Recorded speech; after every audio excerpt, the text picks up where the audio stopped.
Good evening, everybody. I call to order the February 20th, 2024 public hearing and special meeting of the Zoning Subcommittee. The time is now 6:31 p.m. Madam Clerk, will you please call the roll? Good evening, Mr. Chair. Simpson. Present. Scott. Here. McAdams. Here. McNamara. Here. Russell. Here. Barbosa. Present. Connors. Here. Gibson. Here. Sanchez. Here. Santiago. Present. Mr. Chair, you have a quorum. Thank you. And Madam Clerk, will you please read into the record the notice of the public hearing? Mr. Chairman, Alderman McNamara. make a motion to waive the reading. Second. Alrighty, we have a motion to waive the reading by Alderman McNamara, seconded by Alderman Santiago. All in favor, say aye. Aye. All opposed, say nay. Alrighty, reading is waived. So having been noticed properly, we will begin the public hearing. Please remember to state your name and address for the public record and limit your speaking time to 3 minutes. The item for this public hearing is item number 36339, amend the zoning map to change the A1 multifamily low-density district and A2 multifamily houses moderate-density district bounded by Myrtle Street to the south, Bond Street to the east, Broad Street to the north, and 40 Leo Street to the west to SRD, meaning Special Residential Design District. Are there any speakers for this item? Are there any speakers for this item? One last time, are there any speakers? Seeing no speakers, we will close the public hearing and move on to the special meeting. The time is now 6:33 p.m.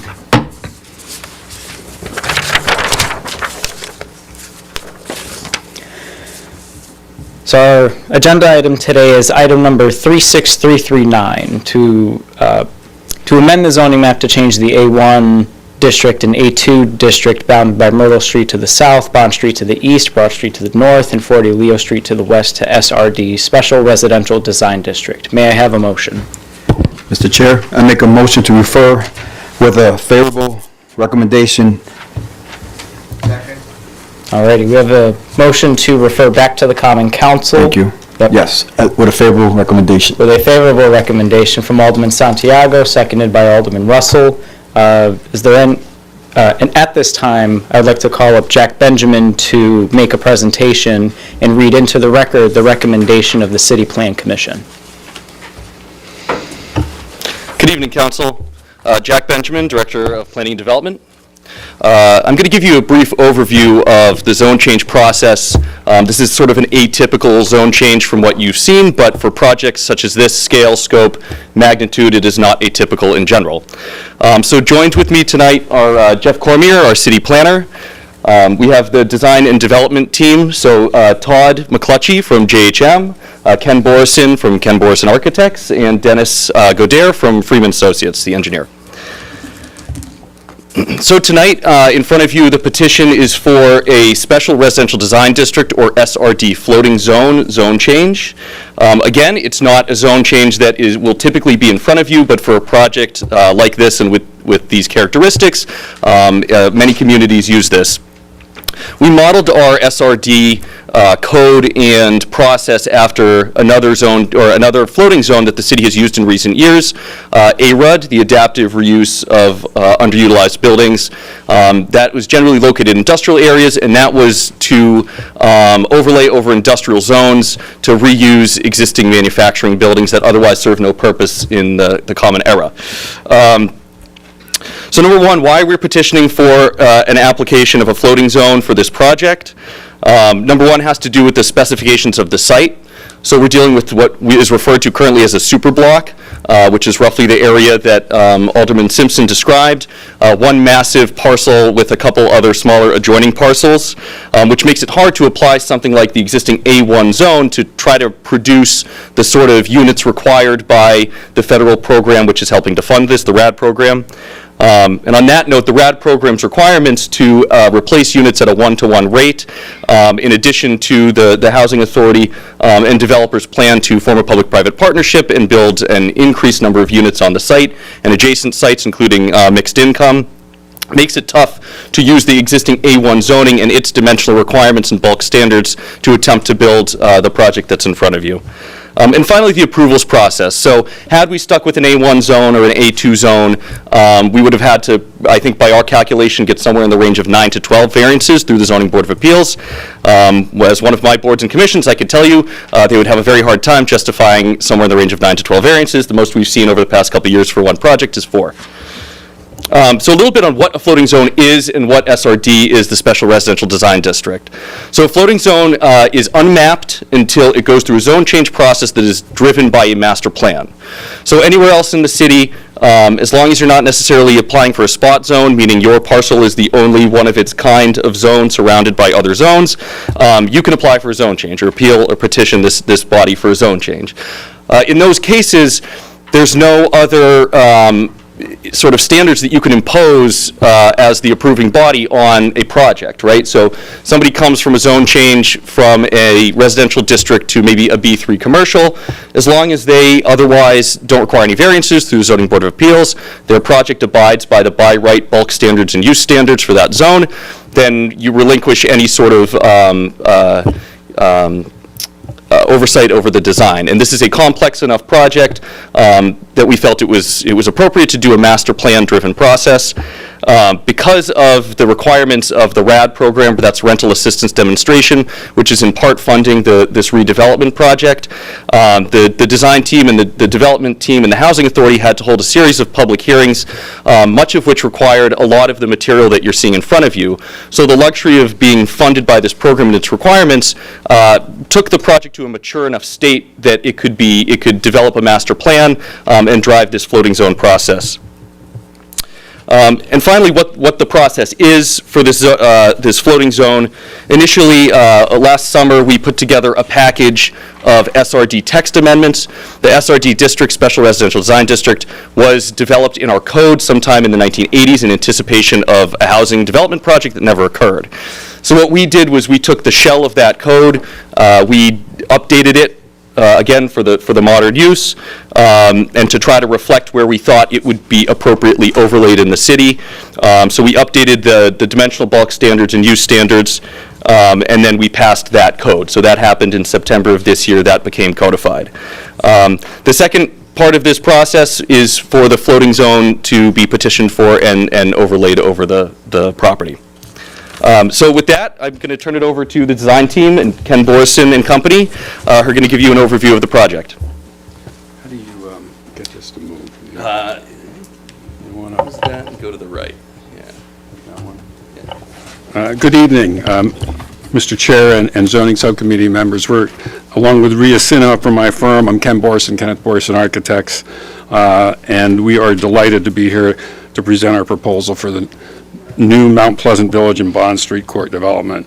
The proposed master plan that we're going to walk you through is a result of our team's collaboration with the New Britain Housing Authority, the residents of Mount Pleasant and Bond Street, Mayor Stewart, and many of the City of New Britain departments. Planning and Development Director Jack Benjamin has been instrumental in assisting our team navigate the city's requirements, and we appreciate everybody's input that has led to the proposed master plan. Is that moving? There you go. The current Mount Pleasant and Bond Street buildings were built around 1941 and have more than outlived their useful life. Their homes lack individuality with endlessly repetitive, banal, and archaic units. The individual unit layouts do not meet the current unit requirements prescribed by the Connecticut Housing Finance Authority, the Connecticut Department of Housing. Excuse me, Madam Clerk, will you just note that Alderman Hargraves is entered? Thank you. It's 6:40 p.m. Sorry. Go Okay, ahead. no problem. The Fair Housing Act, the American Disabilities Act, and modern HUD guidelines. The current neighborhood streets do not provide adequate through traffic to create a safe, viable neighborhood. The homes are arranged as monotonous linear buildings clustered around parking lots and steep terraces. There's only one street entrance, Richard Street, that ends in a driveway, which is owned by the New Britain Housing Authority. The driveway serves the internal access to most of the units. Armistice Street runs along the eastern perimeter. On the northern perimeter, Bond Street dead ends. The current layout causes challenges for emergency responders to get to homes and security issues due to the lack of connectivity to the surrounding city streets. Severe terrain engulfs and runs across the site. This causes flooding due to stormwater gushing and sometimes cutting off access along the sloped areas. There aren't any easily accessible public spaces that cater to the diverse age groups in the community. There are no playgrounds for toddlers or intermediate-aged children. With all the above deficiencies and challenges, the Mount Pleasant and Bond Street neighborhoods call for holistic transformation to achieve a safe and vibrant living environment for the residents. We believe our proposed master plan solves the problems just described. So here you see the proposed vision of the new Mount Pleasant Village and Bond Street creates improved vehicular access, connectivity, safety, a sense of community, building variety, and open spaces for all ages. The unique scale, this is just the general site plan, we'll get into more details, but the unique scale and location of the neighborhood relates to that of a town village and integrates itself into the surrounding neighborhoods. The design of the neighborhoods builds on its unique identity as it introduces a well-connected street and open space framework for convenient vehicular and pedestrian circulation and provides clear, unobstructed routes for emergency responders and public transit. New infrastructure will be put in place to support the proposed housing and amenities. I'm going to turn this over to Dennis to talk a little bit about the site plan.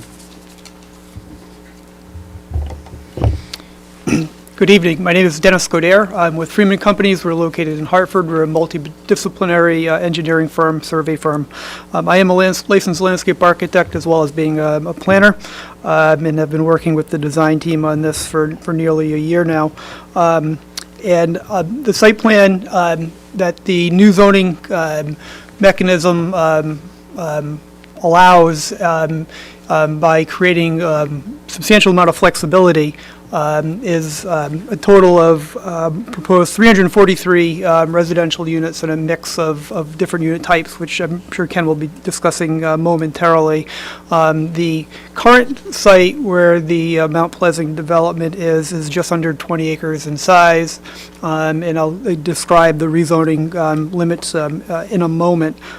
This plan does meet all of the requirements, bulk standards that have been modified by the recently amended SRD regulations, and what that has done has created a platform for creating a new neighborhood that's walkable, that's pedestrian friendly, that's about creating a community, a new community. And yes, this will be done over a phased period of time, but each incremental phase will create pleasant streetscapes that's walkable, focused towards visitability for its residents and those visiting from the community and from the city or beyond to the folks that live there. We've closely looked at the landscaping to ensure that we can meet the requirements. There are no parking requirements, but we have carefully ensured that there will be adequate parking for the units, and it's dispersed appropriately. All of the parking would be screened, and it was carefully done, constructed or planned by Ken's office so that the parking was internal, sort of in courts, if you will, behind the building, so it minimizes or completely screens in some instances visibility from public ways, and where there could possibly be filtered views, we'd be putting landscaping and other site amenities, perhaps stone walls or fencing that would be at the scale and complement the architecture of the community as well. There's open space provisions. One of the focal points is a community green, which there's a new loop road, which we can talk about and describe in a moment. But the bottom line is this is going to be a wonderful walkable community, a substantial contrast to what is present today. Did we lose the zone change map? Is that? It just shows the streets. That's two more. Oh, sorry about that. The subdivision plan, this is a general map, this isn't an official subdivision plan. We will be required to file one at a later time during the site plan process, but there are 4 parcels. The largest of the parcels is approximately 13 acres that would include and still maintain the Center of Excellence, as well as additional units, and there are some side streets that would be owned or part of the development that will not become city-owned. The dark gray loop road, I think we're calling it Road A, is proposed to be become a town new city road, and then the road that connects that loop road to Armistice would also be proposed to be a city road.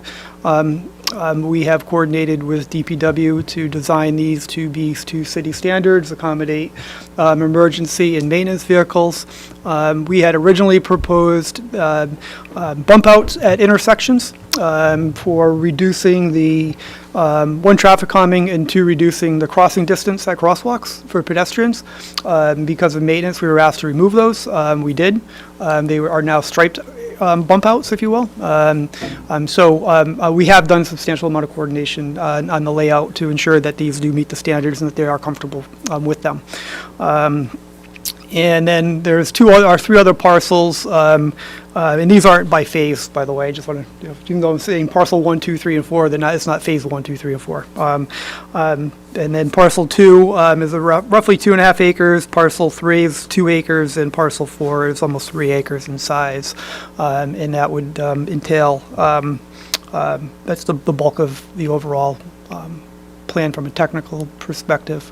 The zone change that we are suggesting here is, and you can see where that big brown square-ish, almost a square, where it says A1, that's where the existing site is, Mount Pleasant Development. That, along with a portion of the A2 zone, the purple zone, are being proposed to be changed to the SRD. The total zone change will be 23.4 acres, just shy of that. And that excludes right-of-way of Armistice that is within that. The Bond Street is actually, the west side of Bond Street right-of-way line is the boundary of that SRD. And this map that, if you're looking at the screens that I'm looking at, you can't read, but this kind of just summarizes the bulk standards that we are meeting them. I can go into each number if you want to, but I'll save that for any questions that the committee may have. But we are meeting lot coverage for, which is a maximum of 50%. I think we're around 20%. Parking, we don't have any maximum or minimum parkings, but we're providing adequate, and then we're also meeting the building height as well as the setback requirements as well. Turn it back to Ken. Great. Thanks, Dennis. This site plan shows the buildings with all the unit types on them. You can actually, again, it's hard to read here, but it has all the different units in each of the buildings. It also shows the Stanley Black & Decker as an expansion area, and then private properties on the expansion site as well will fall within the SRD. Whoops. So this is the unit mix. It indicates the total number of units of 343. There'll be 227 units on Mount Pleasant, 63 units on the Bond Street site, and 53 units on the extended Armistice Bond Street site. So with regard to the architecture, we utilize 4 distinct styles found in Connecticut. We found actually examples of these in New Britain as well. They include the arts and crafts, colonial, Victorian, and farmhouse styles. The examples indicated here range from duplexes, like 2 townhouses attached, to 3 townhouses attached. And here you can start seeing the townhouse strings in 3-dimensional, and you can see on the map where they're located. They're indicated on the key plan. So this is a colonial. Majority of the units have cementitious siding that looks like wood siding but has a much greater lifespan. It's called hardy plank generally. Asphalt shingle roofs, double hung or casement insulated windows, and metal porch roofs. That's the farmhouse style. And again, you can see in the key map kind of where those are located. Arts and crafts style. And so the idea is that these are not cookie cutter units. These are a variety of units where people can, and even in all these unit types, there are different colors for those same unit types. So it lends a sense of uniqueness for each resident's home. And that's the Victorian. And this is the family building that's located on the green. It's got a community center with a kitchen, a gym, offices, computer classroom. There's 19 units on this building, in this building. This is the L-shaped building that's contains the New Britain Housing Authority offices on the lower level facing the green. And it's got 45 units in it. It's got a clock tower element that can be seen from the green, which helps define the village concept. We generated perspective views so you could kind of really get a sense of what this neighborhood's going to feel like. You can see the streets with the planting strips, the sidewalks, the front yards, the covered porches. This encourages walkability and safety as there's lots of eyes on the street. So this view is along the new city street. And you can see in the key plan kind of where that view is. This is a view as you're coming up towards the green on the right. Again, key plan shows you where it's coming from. This is a view looking over the green. So you can see the family building kind of shielded by the trees there. Very walkable. The bump outs that used to be bump outs are now striped, as you can see. And this is a view kind of looking back. This is the other public street that Dennis talked about that connects to Armistice. So you can sort of see the green kind of peeking out on the right there. And those elevator buildings have units in them, accessible units, so folks can use the elevator and get to the community spaces. And that's a view right along the green. It's kind of an extension of where Richards Street was. And you can see again, it's all accessible, walkable. These are street sections. You can see in the key plan, this is a section looking south. So you're looking at the family building with a community room on the front and the gym on the front on the lower level and the townhouses.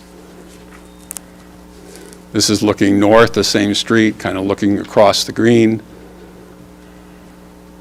You can see how it steps up. And then this is along Armistice Street. And you're looking sort of, the family building is the middle behind so that we made it lighter, but. And then finally, this is the massing. This really shows you the real change that we're talking about. The lower right is the existing, and the upper left is what we're proposing. So we hope you look favorably on this, as we're very excited about it, and we're open to questions. Alrighty. Is there any discussion from the council? Any questions? Any? Alrighty. I do have a couple. Okay.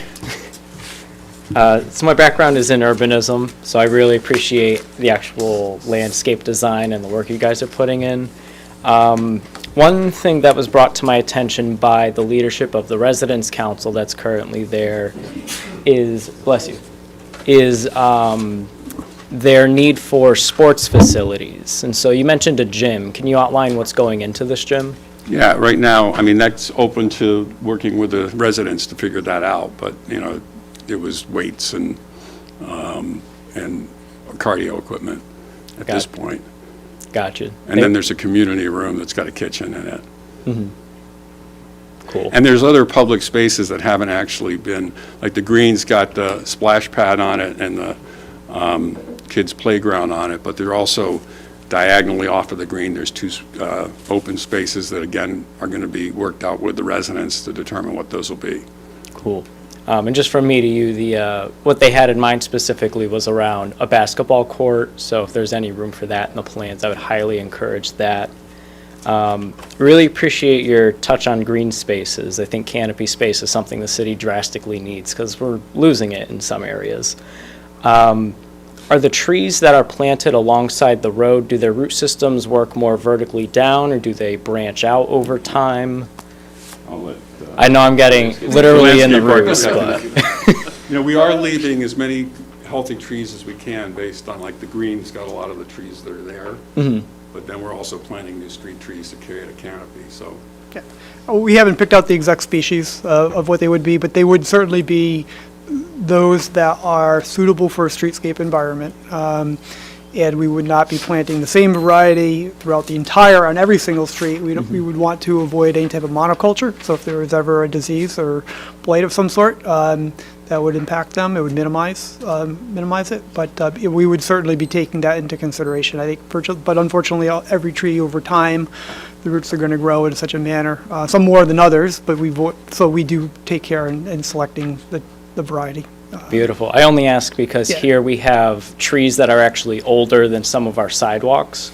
So over time, when these trees get planted, this is me just doing general education at this point, but, over time, their roots get bigger, the bases of the tree moves outward, and so this impacts the overall level of the sidewalk, which makes our sidewalks then less accessible for folks using wheelchairs. They become tripping hazards, and over time, the sidewalk will last longer than the tree. So if you're ever walking in New Britain and you see this divot in the sidewalk, odds are a tree used to be there.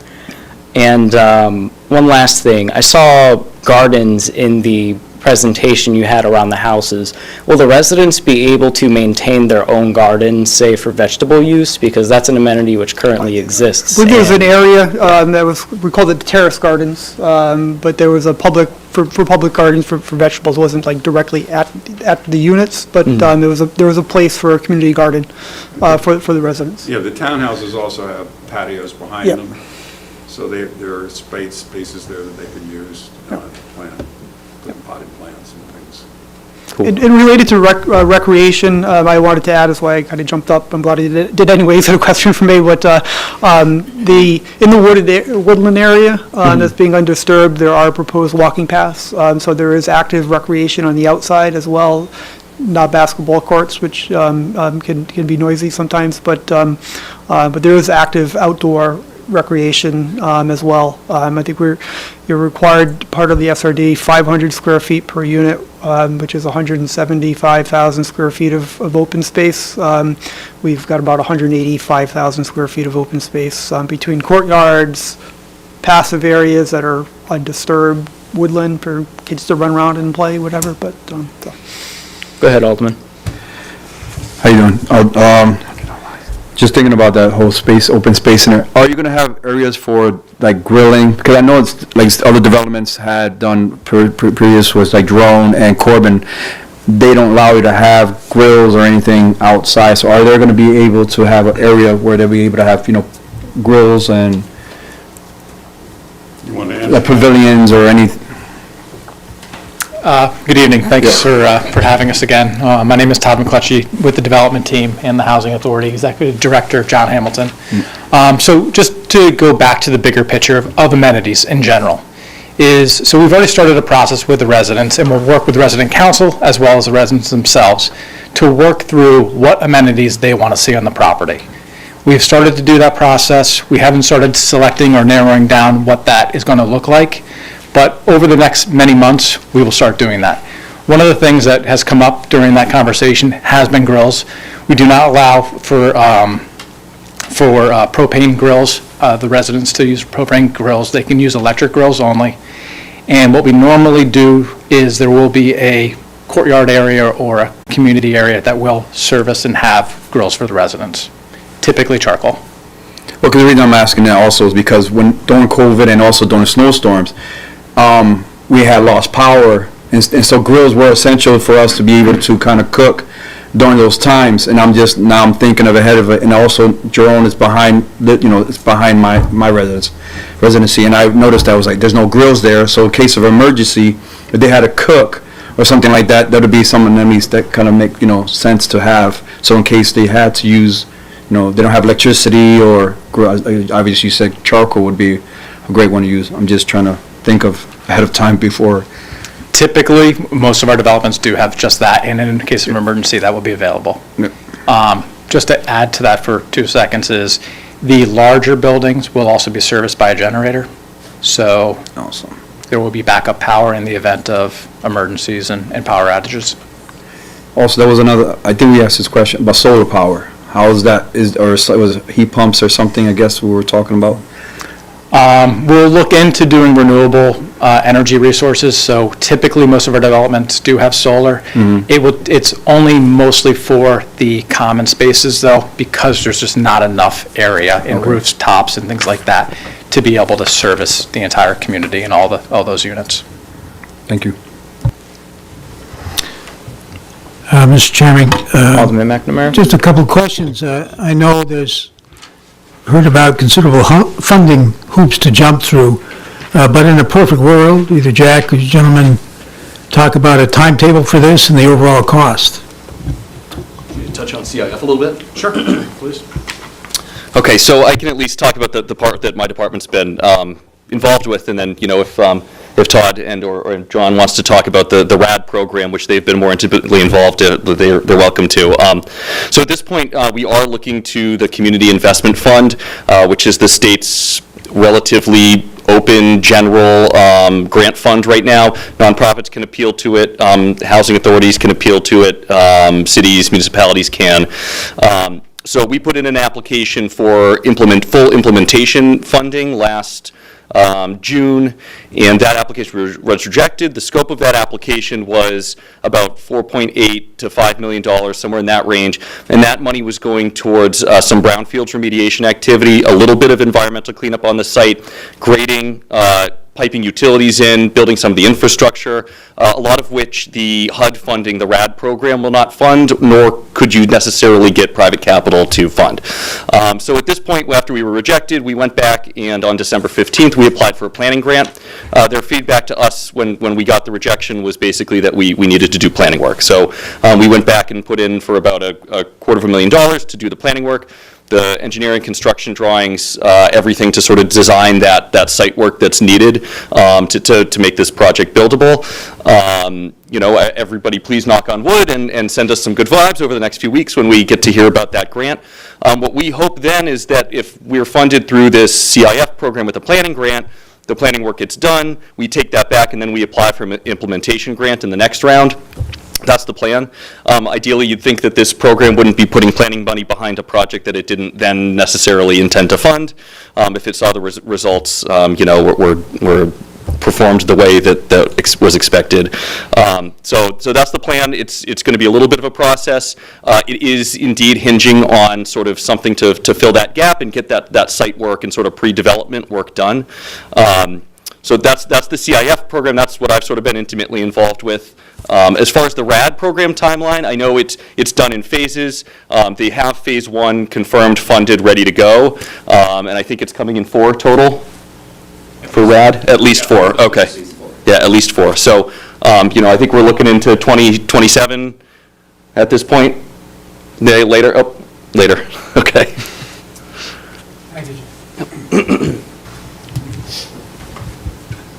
Anybody else? And I've just got one last thing. This happened to come to mind. I think I missed bicycle infrastructure in these plans. Are there anything for like bike racks or things like that? There are, for the townhouses. Sorry, if you could just come to the mic so the record captures it. Ken Borson. For the townhouses, there are sheds on the back of each of the townhouses, and those are for bike storage. For the apartment buildings, there's bike storage inside. So yeah, there's storage for bike. There'll probably be some bike racks as well, but we haven't gotten into that detail yet. Cool. Thank you very much. Alderman Russell.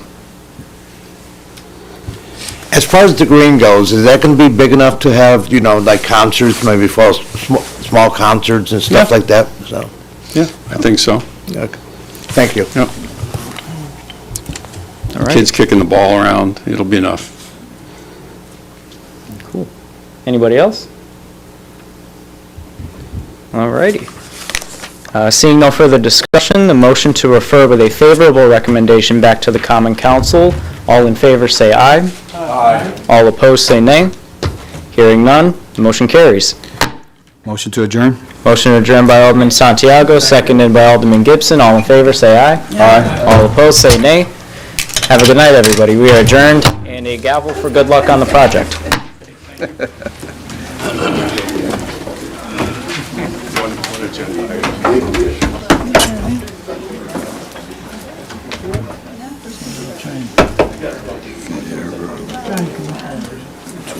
Questions for Gene tomorrow. Okay. All right.